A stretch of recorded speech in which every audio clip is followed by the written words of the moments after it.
Back into the 4 o'clock show. Our next guest is an award-winning artist hailing from Poplarville, Mississippi. She's talked to us multiple times through Zoom, but now she's made a trip all the way from Nashville to join us in the studio. Jazz and Blues Vocalist of the Year, Angela Easley. So good to have you here. Thank you, Jennifer. Thank you for having me again. And it's great to be in studio. For sure. And you got a lot going on right now. I mean, it starts in Nashville, though. You got a series of shows happening. Yes, tell us about that. Absolutely. So I have a brand new concert series at a legendary club in Nashville, 3rd and Lindsley. That will start April 3rd.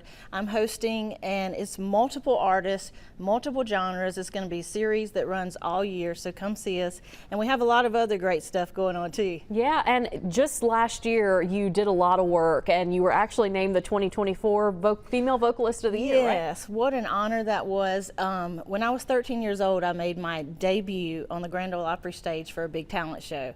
And so this was my second time on that stage, and I won for the Josie Music Awards Vocalist of the Year for Jazz and Blues, and what an honor that was. And my mom got to go be with me, and it just meant the world to me. What a full circle moment there, starting absolutely. Out there. And it was, that's what it was, full circle. Yeah.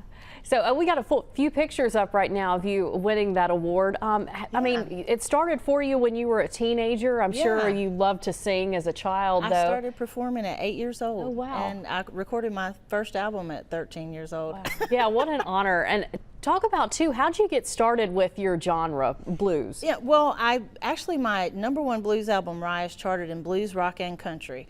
And I mean, just growing up in South Mississippi, playing in Louisiana, you know, I started in the church with gospel, then I moved to country, and then it just progressed. And of course, you know, I got my hands in the blues, and it touches my soul, you know. Yeah. And hopefully it does everyone else's For sure. And later on, we'll hear a performance from you. What inspires your songwriting?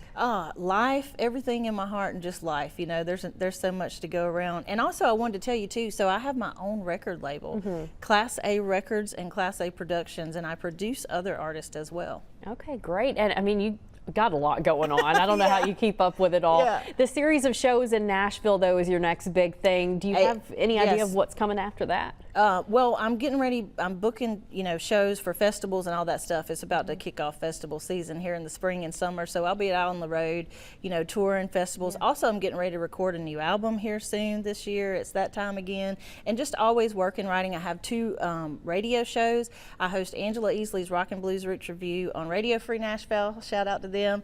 And I'm an artist representative right now for TGR and Blues, True Grit's Root Network. Shout out to them, and shout out to my sponsor, Mycon Services, as well. And you got an upcoming show in April over at Ground Zero, right? Yeah, we're going to be back in. We don't have the date yet, but yeah, we're talking about this spring. We'll be back. We played Ground Zero a couple of times last year. Love it. We had 2 sold-out shows last year, and it was amazing. So we can't wait to be back. Well,